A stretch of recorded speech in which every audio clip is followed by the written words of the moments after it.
Good morning students. आज हम start कर रहे हैं अपना नया chapter that is cell the basic unit of life.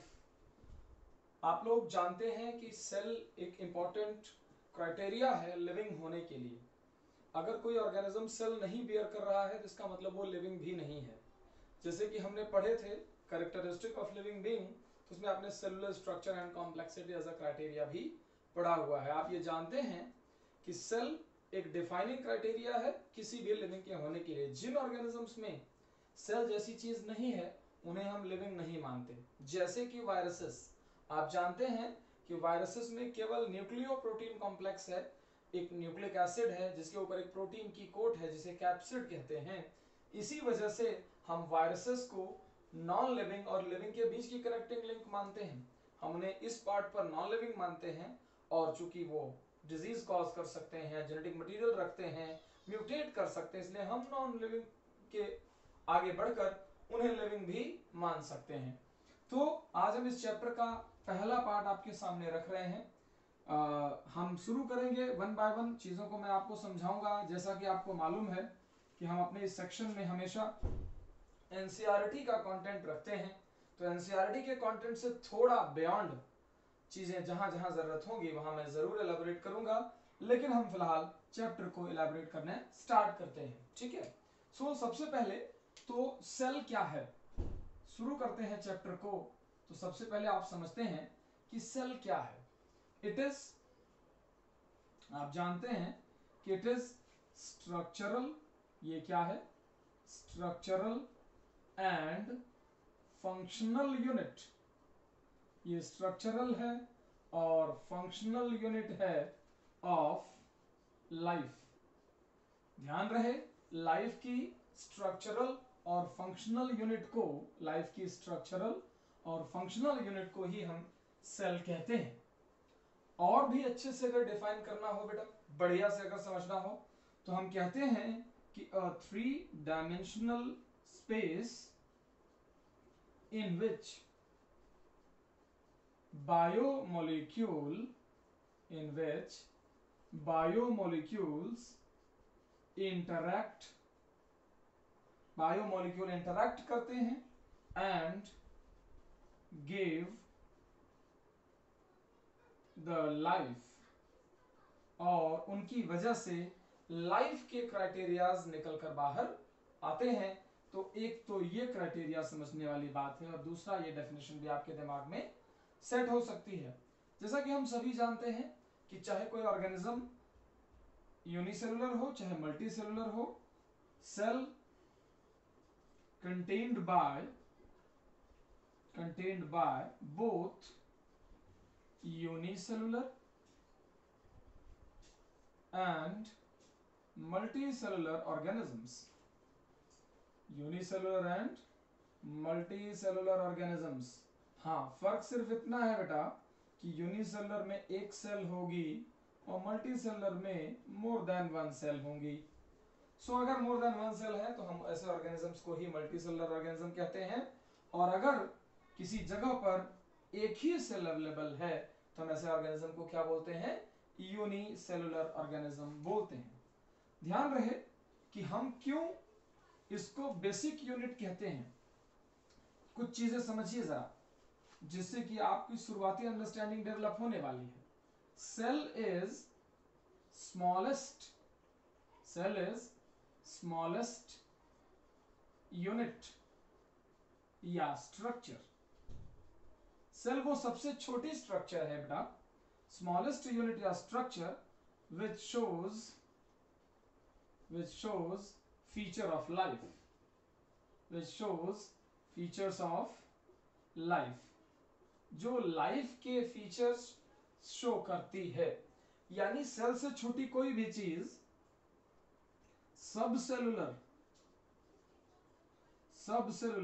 Structure, जिन्हें आप सेल ऑर्गेनेल कहते हैं, सबसेलुलर स्ट्रक्चर सेल ऑर्गेनेल्स, या सबसेलुलर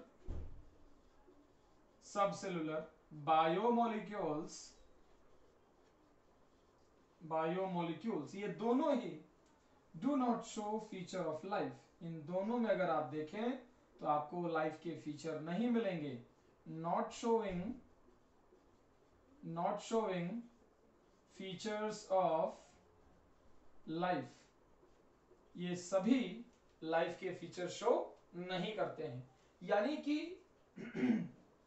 जैसे आपके सामने एग्जांपल है कि माइटोकॉन्ड्रिया है, क्लोरोप्लास्ट है, ये सब नॉन लिविंग है, these are non living, but इनसे बनी हुई एक सेल लिविंग है। सो सबसे छोटी चीज सेल ही है जो लिविंग है, इसीलिए हम सेल को बेसिक यूनिट ऑफ लाइफ कहते हैं। बेसिक यूनिट ऑफ लाइफ कहने के पीछे यही पॉइंट है कि सेल ही वो छोटी चीज है जो लाइफ के फीचर शो करती है, जो इसमें हम लाइफ को देख सकते हैं। First cell was observed by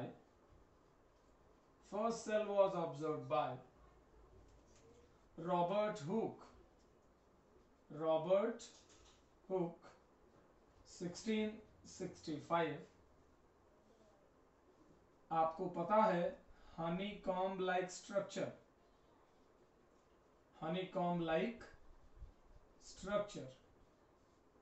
उन्होंने वहीं से जब ऐसी स्ट्रक्चर देखी हनीकॉम लाइक, तो उन्होंने इन पार्ट्स का नाम दिया सेलुला।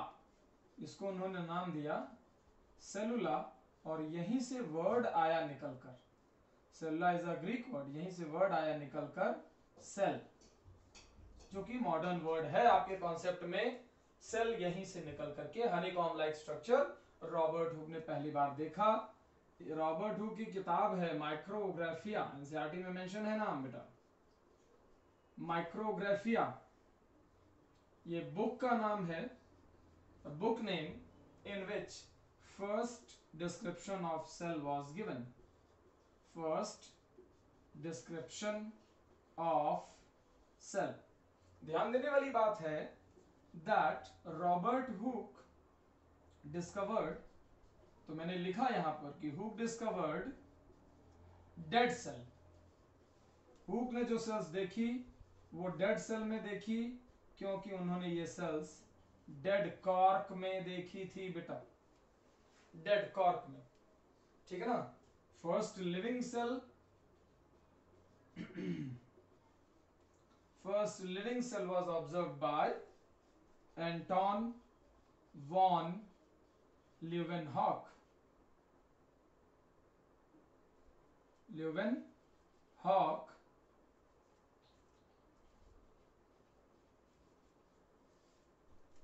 And he called these cells as animalcule. पहली बार उन्होंने देखा कुछ प्रोटोजोवंस को, कुछ प्रोटिस्ट को, और उनका नाम दिया एनिमलक्यूल। यहां तक की बात सिंपल है कि फर्स्ट सेल आपको ऐसे करके समझ में आएगी, जहां पर आपने रॉबर्ट हुक का नाम, एंटोन वॉन लीवेनहॉक का नाम, इन सब को देख लिया है, तो इससे आपको सेल के बारे में थोड़ा आइडिया लगना शुरू हो जाएगा। सेल के बारे में मैं पहले ही कह चुका हूं आपसे कि cell basic unit of life है, जहां सेल है वहीं लाइफ है, जहां सेल नहीं है वहां लाइफ नहीं है। थोड़ा और आगे बढ़ते हैं हम इस डिस्कशन को लेकर के, और नई चीज समझते हैं, दैट इज सेल थ्योरी। समझिए जरा, दो लोगों ने सेल थ्योरी दी, एक का नाम है स्लीडन और दूसरे का नाम है स्वान। एक स्लीडन है और एक स्वान है। स्लीडन है और स्वान है। स्लीडन जो है वो जर्मनी से हैं और बॉटनिस्ट हैं, वाइल जो स्वान है वो ब्रिटिश जूलॉजिस्ट हैं। एनसीईआरटी में ये बातें मेंशन हैं, इसलिए हम इस पर जरूर थोड़ी बात कर ले रहे हैं। ब्रिटिश जूलॉजिस्ट हैं। इन लोगों ने ये मिल करके ये थ्योरी दी 1839 में। 1838 में स्टार्ट करी, 39 तक प्रपोज करके फाइनलाइज करी, 1839 में सेल थ्योरी हमारे सामने आई। क्या है सेल थ्योरी? मैं लिख रहा हूं, theory which explain which explain structure and formation of cell। एक ऐसी थियोरी जो स्ट्रक्चर को और फॉर्मेशन को एक्सप्लेन करे, हम उसे ही सेल थ्योरी कहते हैं। सेल थ्योरी के दो प्रपोजिशन हैं, ध्यान से देखिए। यहां मैं स्टार बना दे रहा हूं आपके लिए, यहां से आप समझें बात को। पहला पॉइंट मैंने लिखा, ऑल ऑर्गेनिजम्स, सेल थ्योरी क्या कहती है? All organisms are made up of one or more cell or cellular products। जितने भी ऑर्गेनिज्म हैं वो एक या एक से अधिक सेल या उनके प्रोडक्ट्स से मिलकर बने हुए। सेलुलर प्रोडक्ट से मेरा मतलब carbohydrate, cell wall, plasma membrane, इन सब से है। ये सब सेल के प्रोडक्ट्स हैं जो वहां पर आप समझ सकते हैं। दूसरा statement, all cells arised from pre-existing cells only, arised from pre-existing cells only। जितनी भी सेल्स हैं वो हमेशा पहले की किसी सेल से ही बनती हैं। ये स्टेटमेंट बाद में जोड़ा गया है सेल थ्योरी में in the form of omnis cellula e cellula. New cells always arised from pre-existing cell omnis cellula e celluli। इस बात को बाद में जोड़ा गया, हम ध्यान से समझ लेते हैं जरा। पहला स्टेटमेंट, सभी ऑर्गेनिज्म सेल से या सेल के प्रोडक्ट से ही बने हैं, that was proposed by Sladen and Swan। but the second statement,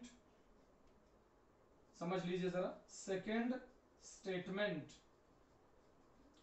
is called principle of cell lineage। it is called as principle of cell lineage। ये सेल lineage का principal है। principle of cell lineage proposed by Rudolf Virchow। किसने propose किया है बेटा? Rudolf विर्को ने propose किया है। आप ये स्टेटमेंट ध्यान दे लें, रुडोल्फ विर्को का दिया हुआ है। इन्होंने ये स्टेटमेंट बाद में दिया, इन्होंने ये स्टेटमेंट 1858 में जोड़ा है थ्योरी में। तब तक वो थ्योरी वैसे ही थी, एक स्टेटमेंट के साथ थी। बाद में जब दूसरा स्टेटमेंट जोड़ दिया गया तो ये थ्योरी कंप्लीट थ्योरी के फॉर्म में हो गई, यानी नई सभी सेल्स पुरानी सेल से ही बनती हैं। ये एक कॉन्सेप्ट है जानने के लिए। और दूसरी, जितने भी ऑर्गेनिजम्स हैं वो एक या एक से अधिक सेल्स या उनके प्रोडक्ट से ही मिलकर बने होते हैं। तो हम आगे बढ़ रहे हैं और एनसीईआरटी की अगली हेडिंग फॉलो करेंगे, that will be an overview of the cell. जो एक सेल होती है, अगर आप उसे देखें तो वो कैसी होती है? एक सेल होती है तो वो सेल कैसी होती है, आप समझ लीजिए जरा कि अनियन पील, सब एनसीईआरटी की बातें हैं, ध्यान से। अनियन पील और human cheek cells used as experimental material. यही वो सेल्स हैं हम जिन्हें एक्सपेरिमेंटल मटेरियल की तरह यूज करते हैं बेटा। मतलब हम इन्हीं सेल्स पर स्टडी करते हैं, इन चीजों को हम समझते हैं, यूज्ड इन स्टडीज। कोई भी अगर आप टिपिकल सेल देखेंगे, if you observe a typical cell, what you will see, cell must have an outer boundary. Cell के पास एक आउटर बाउंड्री होनी चाहिए। Cell must have an outer boundary to define its area. अपना area define करने के लिए cell के पास एक आउटर बाउंड्री होनी चाहिए। ये आउटर बाउंड्री जो है बेटा, इसकी कॉन्सेप्ट अलग है आउटर बाउंड्री, मैं आपको वहीं एग्जैक्टली लेकर चलता हूं। ये देखिए, दिस इज आउटर बाउंड्री, मैंने यहां पर लिखा। ध्यान रहे कि जो आउटर बाउंड्री है, ये अगर आप प्लांट सेल देखेंगे तो ये सेल वॉल है, और अगर आप एनिमल सेल देखेंगे तो ये प्लाज्मा मेम्ब्रेन है। प्लाज्मा मेम्ब्रेन है, क्योंकि ये बात आप समझ लीजिए कि प्लांट सेल में ही सेल वॉल होती है, एनिमल सेल में सेल वॉल नहीं होती है, तो वो उससे क्लियर हो जाएगा। जब आप आउटर बाउंड्री के अंदर जाएंगे तो आप कहेंगे dense structure called nucleus, dense structure called nucleus, largest cell organelle है बेटा, ध्यान दीजिए, लार्जेस्ट सेल ऑर्गेनेल है। ये भी ध्यान देने वाली बात कि ये न्यूक्लियस ऑर्गेनाइज्ड फॉर्म में अलग है। देखिए, मैं ऐसे लिख देता हूं, ऑर्गेनाइज्ड, अनऑर्गेनाइज्ड, अनऑर्गेनाइज्ड। अगर इस न्यूक्लियस के ऑर्गेनाइज्ड होने की बात करेंगे, देन इसका मतलब है कि आप यूकैरियोट्स की बात कर रहे हैं, और अगर ये अनऑर्गेनाइज्ड हुआ तो इसका मतलब आप प्रोकैरियोट्स की बात कर रहे हैं। अनऑर्गेनाइज्ड होगा, जब ये अनऑर्गेनाइज्ड होगा तो हम बात करेंगे that will be named as nucleoid. Nucleoid कह सकते हैं, जीनोफोर कह सकते हैं, प्रोक्रोमोसोम कह सकते हैं, या इंसिपिएंट न्यूक्लियस भी कह सकते हैं, लेकिन तब हम उसे न्यूक्लियस एज सच नहीं कहेंगे अगर वो अनऑर्गेनाइज्ड फॉर्म में रहा तो। The nucleus was first discovered by Robert brown. इनका भी नाम एनसीईआरटी में मेंशन है बेटा, कि न्यूक्लियस की डिस्कवरी रॉबर्ट ब्राउन ने करी है। बाद में काफी, जब सेल की डिस्कवरी और बाकी चीजें डिस्कवर होने लगी, तब जाकर के रॉबर्ट ब्राउन ने न्यूक्लियस की डिस्कवरी करी है। ठीक है, ये न्यूक्लियस इस चीज के लिए है कि मैं यहां पर मेंशन कर देता हूं, nucleus is a repository of genetic material, यानी ये वो जगह है, ये वो लोकेशन है जहां पर जेनेटिक मटेरियल स्टोर है। जेनेटिक मटेरियल डीएनए है, हायर ऑर्गेनिज्म का सभी, कुछ वायरसेस में ही केवल आरएनए पाया जाता है, नहीं तो डीएनए इज जेनेटिक मटेरियल, जो कि डबल स्टैंडर्ड हम जानते हैं, सर्कुलर या लीनियर हो सकता है, सर्कुलर और लीनियर हो सकता है। ये जेनेटिक मटेरियल न्यूक्लियस के अंदर प्रेजेंट है। ये न्यूक्लियस के बारे में थोड़ी बात जरूर ध्यान में रखें। अब क्या है कि आउटर बाउंड्री प्लाज्मा मेम्ब्रेन या सेल वॉल हो सकती है, और अंदर एक बड़ी स्ट्रक्चर है dense, that is known as nucleus. अब आउटर बाउंड्री और न्यूक्लियस के बीच में क्या है? There is semi fluid, there is semi fluid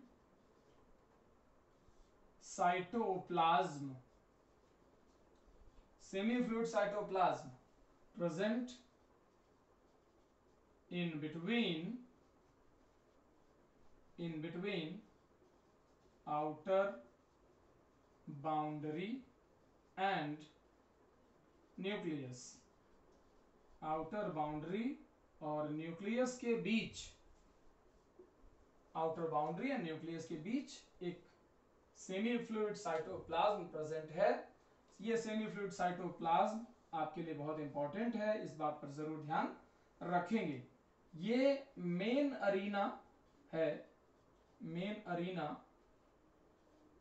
for cellular activities. Cell से रिलेटेड जो भी एक्टिविटीज हैं उनका सबसे इंपॉर्टेंट लोकेशन क्या है? साइटोप्लाज्म है। ये बात ध्यान रहे कि यहीं पर वेरियस केमिकल्स फॉर्म होते हैं, various chemicals form and broken for living features. किसी भी ऑर्गेनिज्म के जो लिविंग फीचर्स हैं उनके लिए जो केमिकल्स का बनना और टूटना होता रहता है वो एग्जैक्टली यहीं पर होता रहता है। हम इसीलिए कहते हैं कि ये मेन अरीना है किसका, सेलुलर एक्टिविटीज का। जब हम थोड़ा और आगे बढ़ते हैं तो आप ये कहते हैं कि अगर आप जिस सेल को देख रहे हैं अगर वो यूकैरियोटिक सेल है, if that is eukaryotic cell, तो उसके अंदर मेम्ब्रेन बाउंड ऑर्गेनेल्स भी होंगे। मेम्ब्रेन बाउंड ऑर्गेनेल्स भी हुआ करेंगे अगर वो सेल है। Membrane bound organelles like mitochondria, chloroplast, nucleus, Golgi body, ये सब स्ट्रक्चर्स, एंडोप्लाज्मिक रेटिकुलम या ऐसी कोई स्ट्रक्चर्स अगर दिख रही हैं तो आप कहेंगे कि वो यूकैरियोटिक सेल है। अगर ये सब कुछ भी नहीं है तो समझो कि प्रोकैरियोटिक सेल आपके सामने ऑब्जर्वेशन पर रखी हुई है। चीजें ध्यान में रखें। इन ऑर्गेनेल के साथ साथ ये भी ध्यान रहे कि राइबोसोम भी प्रेजेंट है। राइबोसोम नॉन मेम्ब्रेनस ऑर्गेनेल कहते हैं कुछ लोग। क्या कहते हैं कुछ लोग? कि ये एक नॉन मेम्ब्रेनस ऑर्गेनेल है। बोथ प्रोकैरियोट एंड यूकैरियोट में है, बोथ प्रोकैरियोट एंड यूकैरियोट में है। हाँ, थोड़ा फर्क है, प्रोकैरियोट में ये 70S है और यूकैरियोट में ये 80S है। राइबोसोम कई जगहों पर हो सकता है। It can be free in cytoplasm, दूसरे नंबर पर मैंने कहा on ER, on nucleus, inside mitochondria and chloroplast. यानी ये बहुत जगहों पर हो सकता है। यही वजह है कि राइबोसोम को हम ऑर्गेनेल विदिन ऑर्गेनेल कहते हैं। हम इसे ऑर्गेनेल विदिन ऑर्गेनेल इसलिए कहते हैं क्योंकि ये ऑर्गेनेल की तरह भी है और ऑर्गेनेल के ऊपर भी है या उसके अंदर भी है, तो हमारे लिए ये वर्ड कहना थोड़ा आसान हो जाएगा। जब हम मेम्ब्रेन बाउंड ऑर्गेनेल और इन चीजों की बात करते हैं तो इसी दौरान हमें यह भी समझ में आ जाना चाहिए कि इसके अलावा अगर सेल में देखें तो बेसिक स्ट्रक्चर्स और भी हैं, जैसे कि सेंट्रोसोम है, involved in cell division, involved in cell division. यहां पर यह नाम सिर्फ इसलिए लिया जा रहा है बेटा क्योंकि राइबोसोम में आपने पढ़ा कि मेम्ब्रेन नहीं होती। राइबोसोम में आपने पढ़ा कि मेम्ब्रेन एब्सेंट है, तो सेंट्रोसोम में भी मेम्ब्रेन एब्सेंट है। ठीक है ना? तो मैंने यहां पर लिख दिया है कि it is also a non membranes organelle. ये भी एक नॉन मेम्ब्रेनस ऑर्गेनेल है, जिसकी वजह से हम यहां इसको भी डिस्कस कर रहे हैं। अगर आपने नाम नहीं सुना है तो आप समझ लें कि सेंट्रोसोम सेल डिवीजन में इन्वॉल्व होता है, पोल फॉर्मेशन करता है, पोल फॉर्मेशन, स्पिंडल फाइबर ये सब बनाता है, स्पिंडल फाइबर बनाता है और इस तरीके से चीजें आगे बढ़ती रहती हैं। इसी को हम यहां पर समझ रहे हैं। सेल के साइज अलग अलग हैं। स्मॉलेस्ट सेल आपके सामने आनी चाहिए, mycoplasma gallisepticum, mycoplasma gallisepticum. NCERT में लिखा है कि 0.3 माइक्रोमीटर की है बेटा। कितने की? 0.3 माइक्रोमीटर की है माइकोप्लाज्मा गैलीसेप्टिकम की एक सेल। अगर हम उसके साथ देखें तो बैक्टीरिया पर भी कुछ बातें होंगी। बैक्टीरिया जिनकी जो स्टैंडर्ड साइजिंग है वो 3 to 5 माइक्रोमीटर के रेंज में है। लार्जेस्ट सेल अगर देखें तो एनिमल सेल में ऑस्ट्रिच एग भी है। ऑस्ट्रिच एग है, जिसकी अगर हम साइजिंग की बात करें तो लार्जेस्ट है, इसको हम 12 सेंटीमीटर कहते हैं। हम कहते हैं 12 सेंटीमीटर राउंड है। थोड़ा और अगर आगे बढ़ें तो जैसे और चीजें अगर हम समझें तो आरबीसी ह्यूमन की, आरबीसी जो ह्यूमन की हैं, मैच्योर आरबीसी विदाउट न्यूक्लियस वाली, उनका साइज दिया हुआ एनसीईआरटी में, ये लगभग 7 माइक्रोमीटर है। एक बार याद कर लेते हैं सभी को। माइकोप्लाज्मा गैलीसेप्टिकम 0.3 माइक्रोमीटर, बैक्टीरिया जो नॉर्मल बैक्टीरिया हैं 3 से 5 micrometre, largest cell ostrich egg 12 centimetre, RBC human ये अगर देखें तो 7 सेंटीमीटर के रेंज में, 7 माइक्रोमीटर के रेंज में है। तो इन सब को आप एक बार वन बाय वन ध्यान दे लेंगे। यही कुछ डेटा दिया है जो एनसीईआरटी में वन बाय वन आपको मिलेगा। सेल का जो शेप है वो डिपेंड करता है कि सेल कौन सा काम करती है, कहां रहती है, किस तरह के फंक्शन में इन्वॉल्व है। मैं वन बाय वन शुरू करता हूं एलिब्रेशन। सबसे पहले आपके सामने लेकर आता हूं एक प्रोकैरियोटिक सेल का डिस्क्रिप्शन बेटा। The description of a typical prokaryotic cell. ध्यान रहे कि प्रोकैरियोटिक सेल का एज सच एग्जांपल हमारे पास सिर्फ बैक्टीरिया के फॉर्म में है। किस फॉर्म में है? सिर्फ बैक्टीरिया के। तो अगर हम ये पढ़ते हैं तो इसका मतलब हम बैक्टीरिया को भी समझ ले रहे हैं। यहां पर मैंने कहा PPLO, pleuropneumonia like organisms, mycoplasma जैसे ही हैं, सेम उसी के तरीके के organism. Mycoplasma, BGA, blue green algae जिन्हें आप साइनो बैक्टीरिया भी कहते हैं, eubacteria, एक्टिनोमाइसीट्स,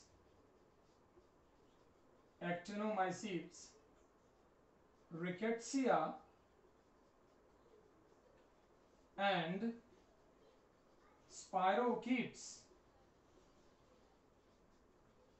have prokaryotic cells। इन सभी में आपको कौन सी सेल मिलेगी? प्रोकैरियोटिक सेल, जिसके बारे में हम बात करने चल रहे हैं। तो इसलिए हमने यहां पर इनके नाम मेंशन कर दीजिए। एक बार देख लीजिए जरा। PPLO, mycoplasma, blue green algae, you bacteria, एक्टिनोमाइसीट्स,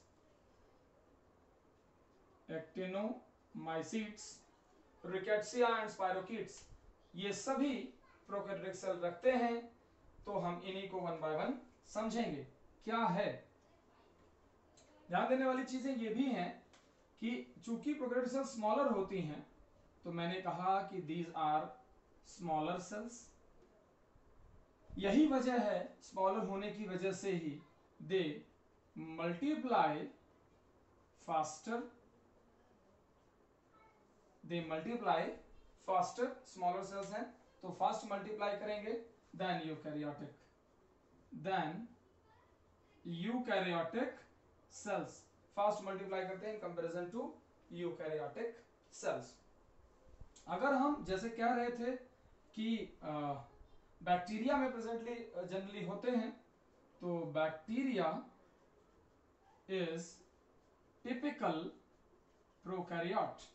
हमारे आसपास जो एक टिपिकल प्रोकैरियोट है वो कौन है? एक्चुअल में बैक्टीरिया है। तो हम आगे की जो बातें करेंगे वो बैक्टीरिया के रेफरेंस में करेंगे। एनसीईआरटी में मेंशन है बेटा कि there are 4 basic shapes of bacteria. 4 basic shapes of bacteria, ये पहले प्रेजेंट है, यहीं से हमारा डिस्कशन आगे बढ़ेगा। 4 बेसिक शेप्स ऑफ बैक्टीरिया होते हैं। हम वन बाय वन उन्हीं को पहले आपको रिकॉल करा देते हैं। 4 बेसिक शेप्स ऑफ बैक्टीरिया ये हैं। सबसे पहले नंबर पे है बैसिलस, थोड़ा और आगे बढ़े तो है कोकस, थोड़ा और आगे बढ़े तो है विब्रियो, और थोड़ा जब और आगे बढ़े तो है स्पाइरेलम। सी, these are 4 shapes of bacteria. Bacillus is nothing but rod shaped, coccus is rounded, vibrio is comma shaped, and spirillum is spiral shaped, spirillum is spiral shaped. ये जो रॉड शेप्ड बैक्टीरिया है इन्हें हम कैप्सुलर बैक्टीरिया इस तरीके से बता सकते हैं, फ्लैजेला रखते हैं, ये इनका न्यूक्लियाइड है। कोकस बैक्टीरिया नॉन फ्लैजेलेटेड होते हैं, न्यूक्लियाइड ये है, इस तरीके से आप समझ सकते हैं। विब्रियो और कॉमा शेप्ड, स्क्रीव शेप्ड भी कहते हैं कुछ लोग, फ्लैजेला ये है, बैक्टीरिया इस तरीके से। Spirillum bacteria are spiral shaped bacteria have flagella at both termini and this is the nucleoid present within। ठीक है कि नहीं बात? 4 शेप बैक्टीरिया के 1 बाय 1 समझाए जा सकते हैं। सो ये चीज भी आप जरूर अपने दिमाग में रखेंगे। माइकोप्लाज्मा जो होते हैं बेटा, माइकोप्लाज्मा जो बैक्टीरिया के जैसे ही हैं लेकिन उनमें कोई सेल वॉल नहीं है। हम बात करते हैं अगर माइकोप्लाज्मा की बात करें, माइकोप्लाज्मा की बात करें तो हम कहते हैं इनके लिए वर्ड यूज किया जाता है bacteria without coat, bacteria without coat. Bacteria without coat है, यही वजह है कि हम इन्हें शेप चेंज कर सकते हैं। तो जोकर ऑफ प्लांट किंगडम या माइक्रोबायोलॉजी कहते हैं। माइक्रोबायोलॉजी के जोकर कहिए चाहे प्लांट किंगडम के जोकर कहिए, माइकोप्लाज्मा जोकर कहलाते हैं बिकॉज दे आर प्लेयोमॉर्फिक। ऐसे कोई भी ऑर्गेनिज्म जो अपनी फॉर्म्स, जो अपना शेप बदल सके उन्हें प्लेयोमॉर्फिक कहते हैं। तो वो चीज यहां पर सामने रहेगी। इनके पास लीनियर डीएनए है, लीनियर डीएनए ये एक्सेप्शन है, ध्यान रहे एक्सेप्शन है। बाकी सभी प्रोकैरियोट के पास सर्कुलर डीएनए होता है। एक्सेप्शन है लीनियर डीएनए का होना, सिर्फ इन्हीं के पास है और किसी भी प्रोकैरियोट के पास आपको लीनियर डीएनए नहीं मिलेगा। Prokaryotes have extra DNA in their cytoplasm, in their cytoplasm. जितने भी प्रोकैरियोट्स हैं उनके पास एक एक्स्ट्रा डीएनए भी पाया जाता है उनके साइटोप्लाज्म में, जिसका नाम है, उस अगर आप डीएनए की बात करें तो उसका नाम है प्लाज्मिड। क्या नाम है बेटा? उसका नाम है plasmid. It provide additional characters, it provide additional characteristics to bacteria. जिस बैक्टीरिया में होते हैं उनके अंदर एडिशनल कैरेक्टरिस्टिक्स लगा देते हैं, like antibiotic resistance, antibiotic resistance जैसी चीजें हैं वो उसके साथ जोड़ देते हैं। और इसी तरीके से हम इनको बोलते हैं कि इन्होंने बैक्टीरिया को एक स्पेशल फीचर दिया, प्लाज्मिड कहलाते हैं। सेल्फ रेप्लिकेटिंग ये भी होते हैं, खुद अपनी कॉपी बना लेते हैं। सेल्फ रेप्लिकेटिंग, सर्कुलर, ध्यान रहे ये दोनों बातें बहुत अर्जेंट हैं। सेल्फ रेप्लिकेटिंग है, सर्कुलर डीएनए है, हम उन्हें कहते हैं प्लाज्मिड। ये भी केवल और केवल आप जान लीजिए कि फीचर है प्रोकैरियोट का, किसी भी यूकैरियोट में कभी भी प्लाज्मिड नहीं पाया जाता। In any eukaryote you could not show me the plasmid, वो सिर्फ इन्हीं का फीचर है। तो एक्स्ट्रा डीएनए के बारे में हम ये बात भी कर सकते हैं। थोड़ा जब हम और आगे बढ़ते हैं तो हमें यहीं पर पता चलता है बेटा, ये एक्स्ट्रा डीएनए और ये सब की चीजों के बीच में इनके पास कुछ और चीजें हैं, जैसे कि मेसोसोम प्रोकैरियोटिक का यूनिक फीचर है इनफोल्डिंग ऑफ प्लाज्मा मेम्ब्रेन। जैसा कि आप सभी जानते हैं कि प्रोकैरियोट में जब भी आप प्रोकैरियोट की बात करते हैं तो कहते हैं सेल ऑर्गेनेल्स नहीं होते, यानी माइटोकॉन्ड्रिया नहीं होगा। माइटोकॉन्ड्रिया नहीं होगा तो फिर एटीपी कहां बनेगा? आइए हम समझते हैं। They are infolding of plasma membrane. जैसे अगर ये बैक्टीरिया है, ये उसकी बाहर सेल वॉल है, अंदर उसका मैंने प्लाज्मा मेम्ब्रेन वाला पार्ट भी आपके सामने रख दिया, मान लीजिए इस तरीके से। क्लियर। ये उसका बाहर सेल वॉल है, अंदर प्लाज्मा मेम्ब्रेन है। प्लाज्मा मेम्ब्रेन की कुछ फोल्डिंग्स यहां पर दिखाई देती हैं और कुछ फोल्डिंग्स यहां पर दिखाई देती हैं किनारों पर। जो ये है इसे हम सेप्टल मेसोसोम कहते हैं। What we call it as septal mesosome and we call it as lateral mesosome. एक तरफ हम सेप्टल मेसोसोम की बात कर रहे हैं बेटा और दूसरी तरफ हम लेटरल मेसोसोम की बात कर रहे हैं। जो सेप्टल मेसोसोम है point wise this involve in cell division, ये इसको डिवाइड करने में इन्वॉल्व इन सेल डिवीजन। और जो ये लेटरल मेसोसोम है ये इन्वॉल्व होते हैं इन्वॉल्व इन रेस्पिरेशन, यानी एटीपी बनाना, एक्सक्रीशन एटसेट्रा। ध्यान रहे कि इन्हीं लेटरल मेसोसोम को हम कॉन्ड्रियोइड्स कहते हैं, कॉन्ड्रियोइड्स कहते हैं। और ये भी कहते हैं कि they are analogous to eukaryotic mitochondria. Eukaryotes में जो स्ट्रक्चर माइटोकॉन्ड्रिया है जो काम करती है वही काम ये कॉन्ड्रियोइड्स कर रहे हैं, जिन्हें आप लेटरल मेसोसोम भी कह सकते हैं। सिंपल प्रेजेंटेशन है। लेटरल मेसोसोम होते हैं जो इस तरीके से काम करते हैं, सेप्टल मेसोसोम की एक्टिविटीज हैं। तो आपको ये बात यहाँ पर बड़ी आसानी से समझ में आ जाएगी। जरा और चलिए चीजों को समझते हैं। मेसोसोम के बाद आप कहते हैं कि इन प्रोकैरियोटिक सेल्स में कुछ स्पेसिफिक स्ट्रक्चर्स भी प्रेजेंट होंगी जिन्हें हम और जब थोड़ा सा आगे बढ़ेंगे तो ये कहेंगे कि सेल इन्वेलप पाया जाता है। भाई प्रोकैरियोटिक सेल है, कवरिंग उसकी भी होगी, सेल इन्वेलप होगा। तो हम कह रहे हैं कि outer covering of prokaryotic cells called envelope. ये जो सेल इन्वेलप है, अगर आप प्रोग्रेसिव स्टडी में जाएं और ध्यान से समझें तो ये 3 पार्ट में क्लियर किया जा सकता है बेटा। सबसे पहले सबसे बाहर outermost, this is outer, this is middle and this is inner.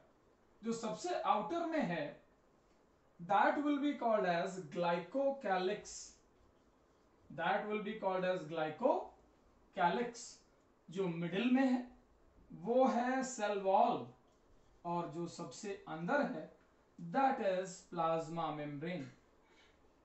Let me tell you one thing very important, that all 3 structures present in all bacteria, but they collectively form cell envelope. इनके composition, इनकी बातें अलग अलग हो सकती हैं। Let me introduce glycocalyx, lipid, carbohydrate और protein, lipid, carbohydrate और प्रोटीन, इन सभी से मिलकर बने। ठीक है। जो ये मिडिल वाला पोर्शन है, जब आप इस पर पहुंचेंगे तो आप कहेंगे कि सेल वॉल, एनसीईआरटी में लिखा है नॉन सेलुलोजिक। बहुत इंपॉर्टेंट बात, या तो पेप्टिडोग्लाइकन से बनी है, या तो पेप्टिडोग्लाइकन से बनी है या स्यूडो पेप्टिडोग्लाइकन से बनी है। स्यूडो पेप्टिडोग्लाइकन, ध्यान रहे कि ये वही मटेरियल है जिसे आप म्यूकोपेप्टाइड या म्यूरिन कहते हैं। स्यूडो म्यूरिन कहो, म्यूरिन कहो, स्यूडो मैकोपेप्टाइड कहो या म्यूकोपेप्टाइड कहो, नाम सेम है। इसके अलावा some have cellulosic cell wall, some have cellulosic cell wall। ये एक्सेप्शन है, हम इसे कंसिडर नहीं करते। ठीक है ना। जाइलोमोनास जाइलिनम एक बैक्टीरिया है जिसकी सेल वॉल सेलुलोजिक है। एक्सेप्शनली मैंने आपको ये बात बता दी है। ये जो लिपिड, कार्बोहाइड्रेट, प्रोटीन से, या जैसे हम बोलते हैं डेक्स्ट्रन है, लिवन है, अलग अलग सब्सटेंसेस हैं, उनसे मिलकर के बना है। मैं इसकी जगह पर उनके और स्पेसिफिक वर्ड लिख देता हूं। डेक्स्ट्रिन, डेक्स्ट्रन और लीवेंस, ये कुछ सब्सटेंस हैं, इनसे ये बनी होती हैं। ग्लाइकोकैलिक्स इन्हीं से बना है और ये दो फॉर्म में है। अगर ये लूजली पैक्ड है, लूजली पैक्ड, तो इसका नाम स्लाइम लेयर है बेटा। इसी ग्लाइकोकैलिक्स का नाम पड़ जाएगा स्लाइम लेयर। और अगर ये टाइटली पैक्ड है, टाइटली पैक्ड, तो इसका नाम पड़ जाएगा कैप्सूल। ये बात आपको समझ लेनी पड़ेगी कि जिन बैक्टीरिया में slime layer as a glycocalyx present है, वो बैक्टीरिया हार्मफुल बैक्टीरिया नहीं है। जिनमें कैप्सूल प्रेजेंट है, वो बैक्टीरिया सारे हार्मफुल बैक्टीरिया कहलाएंगे। क्लियर है बात? आगे बढ़ते हैं, प्लाज्मा मेम्ब्रेन में चलते हैं। प्लाज्मा मेम्ब्रेन बिल्कुल टिपिकल मेम्ब्रेन है, आप अच्छे से जानते हैं। तो मैंने पहली ही लाइन में कंफ्यूजन सॉल्व किया। सिमिलर टू यूकैरियोटिक सेल, आपने कहा था कि सेलेक्टिवली परमिएबल कह दूं मैं, बिल्कुल सेलेक्टिवली परमिएबल कह दिया मैंने। और इसके साथ ये भी बोल दिया कि लिपिड प्लस प्रोटीन के कंपोजिशन से मिलकर बनी है, एक असिमेट्रिक स्ट्रक्चर है। लिपिड और प्रोटीन मिलकर के इसको बनाते हैं, तो इसी को हम यहाँ पर प्लाज्मा मेम्ब्रेन के साथ बात कर रहे हैं। सो मैंने वो दोनों बातें ही मेंशन कर दी हैं कि प्लाज्मा मेम्ब्रेन का जो क्राइटेरिया है बेटा वो कैसा है। प्लाज्मा मेम्ब्रेन एग्जैक्टली जिस पॉइंट ऑफ व्यू से समझाई जा रही है कि सिमिलर टू यूकैरियोट है, वो सब बातें आप यहाँ पर क्लियर कर सकते हैं। थोड़ा और आगे बढ़ेंगे तो पता चलेगा कि और भी चीजें प्रोकैरियोट की कैरेक्टरिस्टिक बनाती हैं। एक्सटेंशंस जिन्हें कहते हैं, एक्सटेंशंस, ठीक ना। सरफेस से जो चीजें अंदर गई हैं, इंक्लूजन्स या एक्सटेंशंस कहते हैं। अगर हम थोड़ा यहाँ पर और बात करें तो इन्हें हम सरफेस अपेंडेजेस के फॉर्म में समझ सकते हैं, ठीक है। हम इन्हें कह सकते हैं जैसे एक्सटेंशंस है तो वेसिकल है, ट्यूब्यूल है और लैमेली है। These are membrane extensions inside cytoplasm.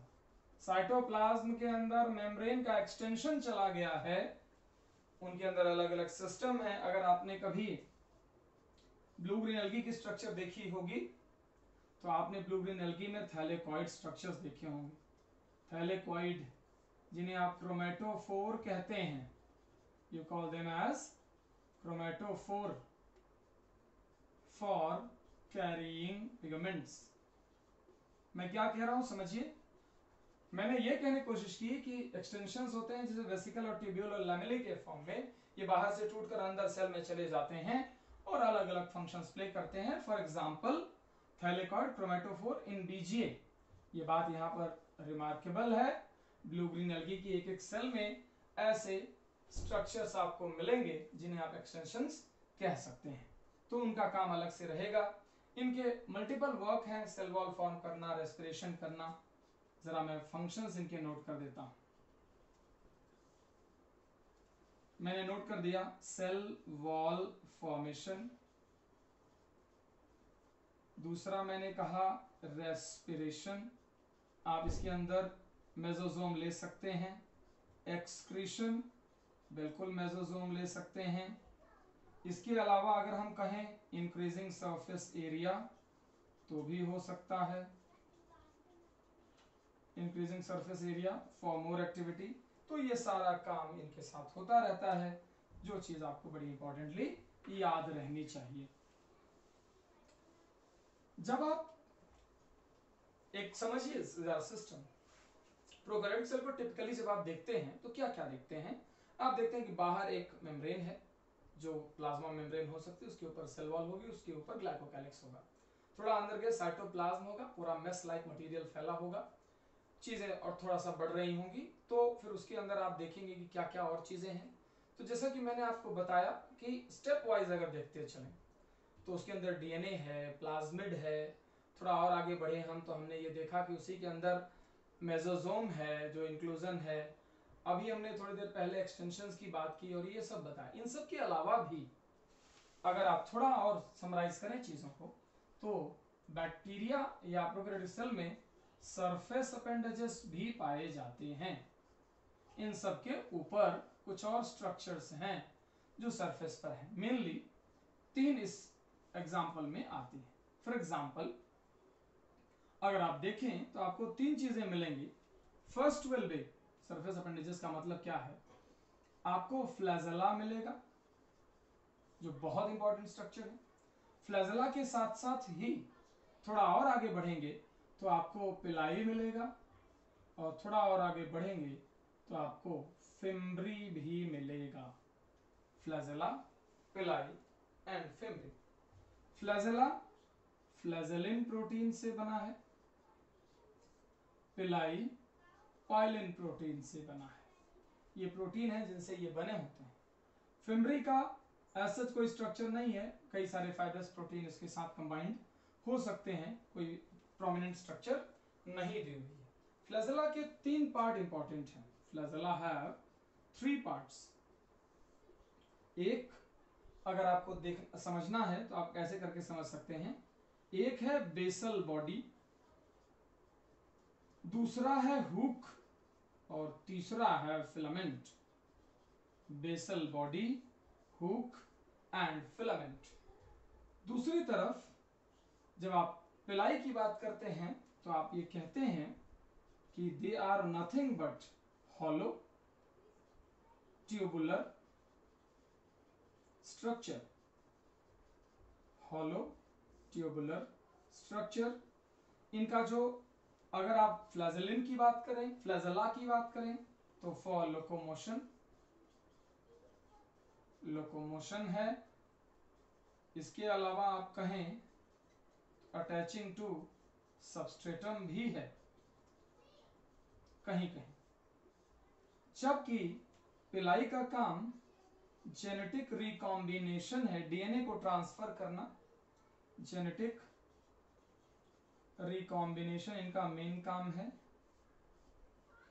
Fimbriae addition to substratum, जो इनका वर्क है वो एडिशन टू सबस्ट्रेटम है, और ये कंप्लीटली नॉन लोकोमोटरी है। नॉन लोकोमोटरी, ये ध्यान देने वाली बात है कि इनका रोल लोकोमोशन में बिल्कुल भी नहीं है। ये लोकोमोशन में रोल प्ले नहीं करती हैं, तो इनके साथ आपको ये चीज जरूर याद रहनी चाहिए। जैसे ही आप इस डिस्कशन को आगे बढ़ाएंगे, इन ऑर्गेनिजम्स को समझने की कोशिश करेंगे, तो आपको पता चलेगा कि इन सबके साथ जो ये पिलाई है, फ्लैजेला है और ये सब चीज है, इसमें फ्लैजेला का स्ट्रक्चर बड़ा इंपॉर्टेंट है। जरा देखिए ध्यान से, 1 2 3 4।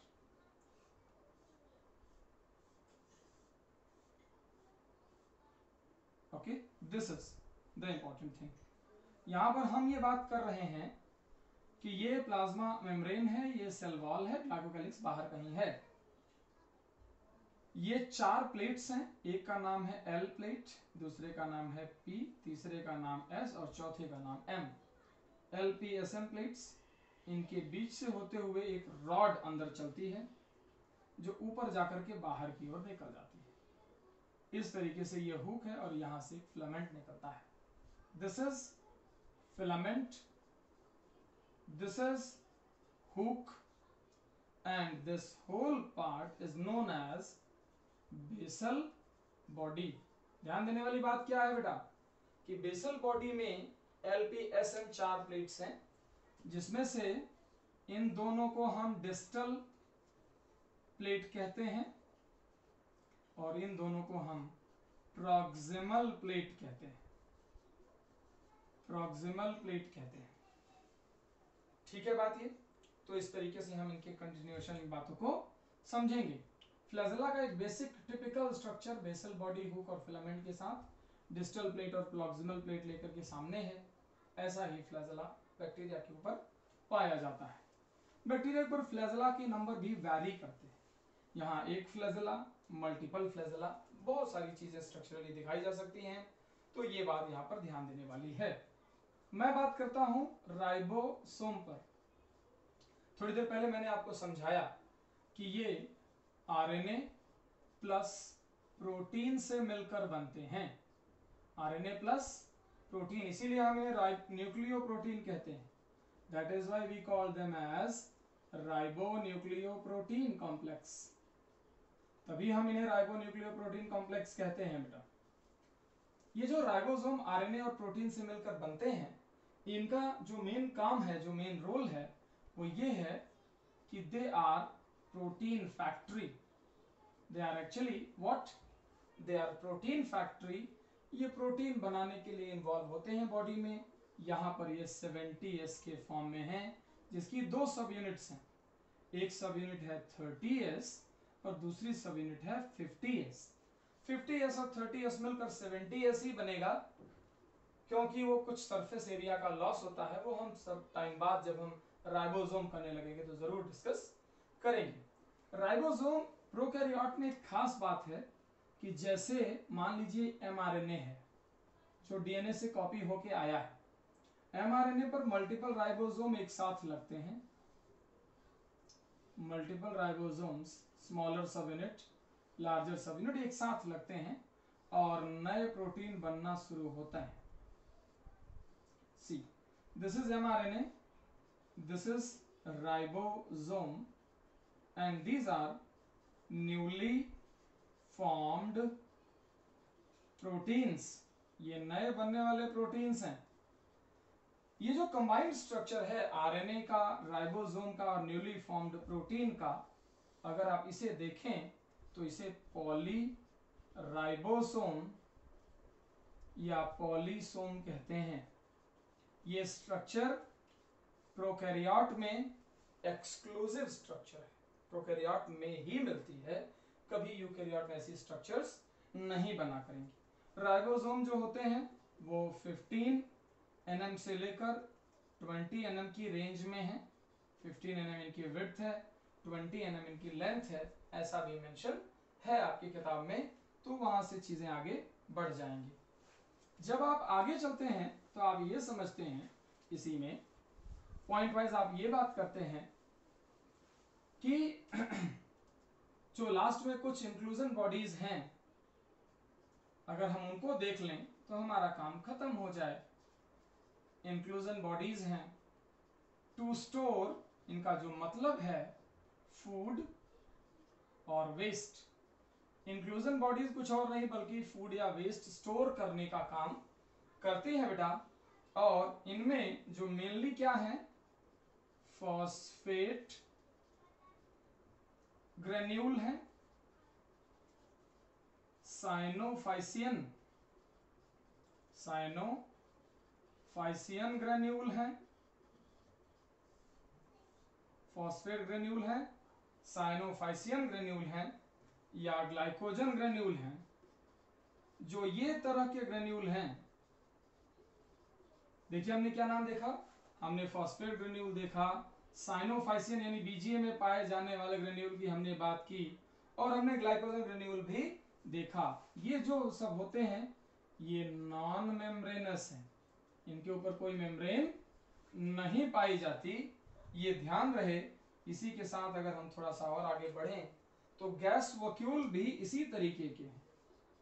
Gas vacuole in BGA for flotation.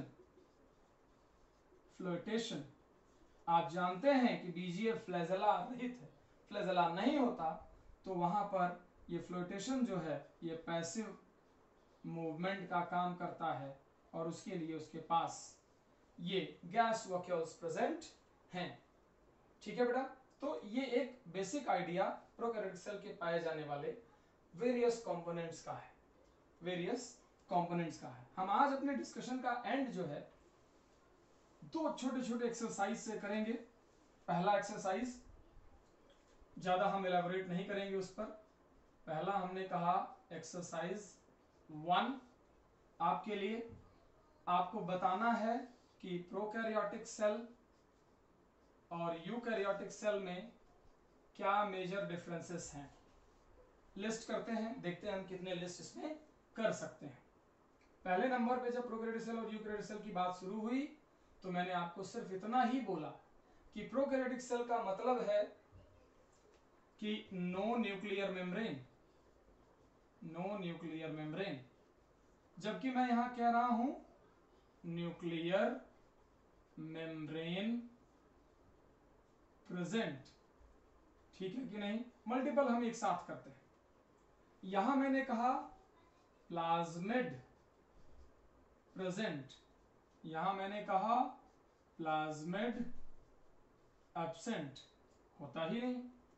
थोड़ा और आगे बढ़े प्रोकैरियोटिक सेल को लेकर, जब हम यहां पहुंचे तो मैंने कहा no membrane bound organelle, no membrane bound organelle.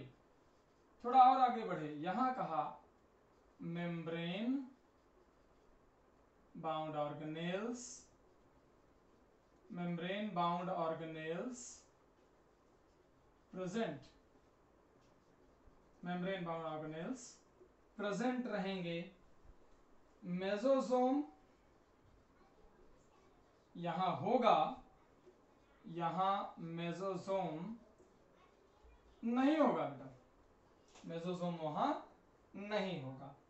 थोड़ा और आगे बढ़ेंगे, जब आप प्रोकैरियोटिक सेल में आएंगे तो आप कहेंगे स्मॉलर, यहां आप कहेंगे लार्जर, यहां कहेंगे मोर एक्टिव, यहां कहेंगे लेस एक्टिव, यहां कहेंगे, जब प्रोकैरियोटिक सेल की बात आगे बढ़ेगी तो आप प्रोकैरियोटिक सेल ध्यान रखें लोअर ऑर्गेनिज्म में पाई जाती है, in lower organisms, in higher organisms. ठीक है बेटा, इन हायर ऑर्गेनिजम्स। थोड़ा और प्रोकैरियोटिक सेल पर जब चलेंगे तो आप न्यूक्लियर मेम्ब्रेन पर तो ये सब तो पढ़ ही रहे थे। Chromosome not formed,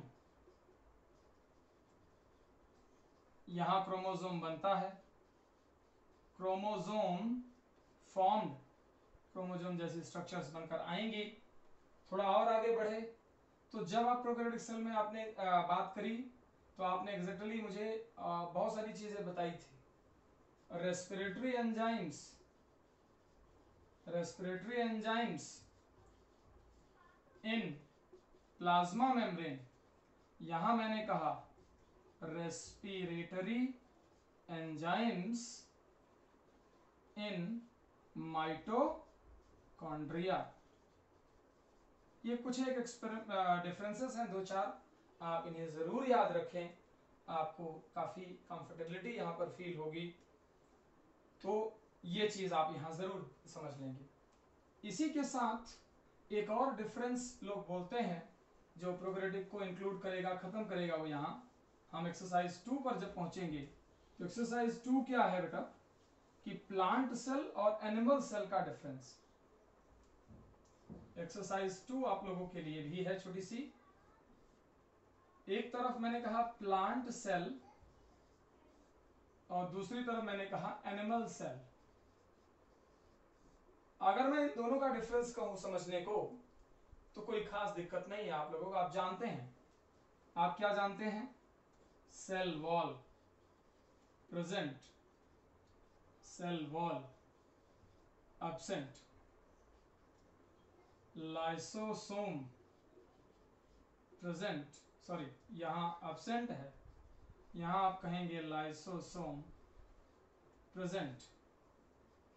plant cell में लाइसोसोम नहीं होते, वहां लाइसोसोम होते हैं।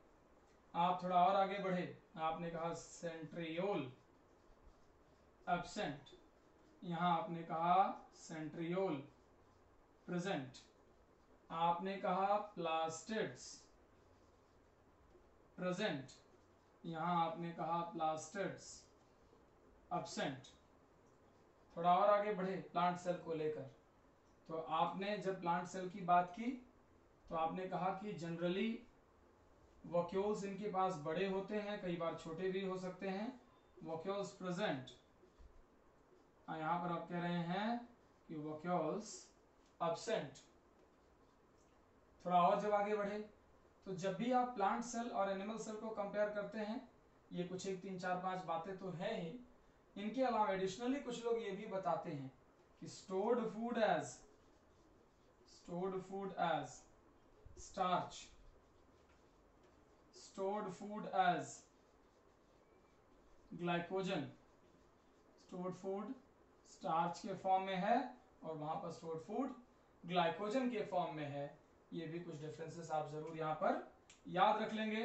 आज हमने अपने डिस्क्रिप्शन में शुरुआती का क्या सेल क्या होती है, सेल के स्ट्रक्चर्स क्या क्या हैं, सेल थ्योरी क्या क्या है, उसके अलावा prokaryotic cell, overview of cell में हमने कर लिया है। हमने प्रोकैरियोटिक सेल यूकैरियोटिक सेल का डिफरेंस, एनिमल सेल और प्लांट सेल का डिफरेंस भी कर लिया है। आगे का डिस्क्रिप्शन अगले पार्ट में। Thank you.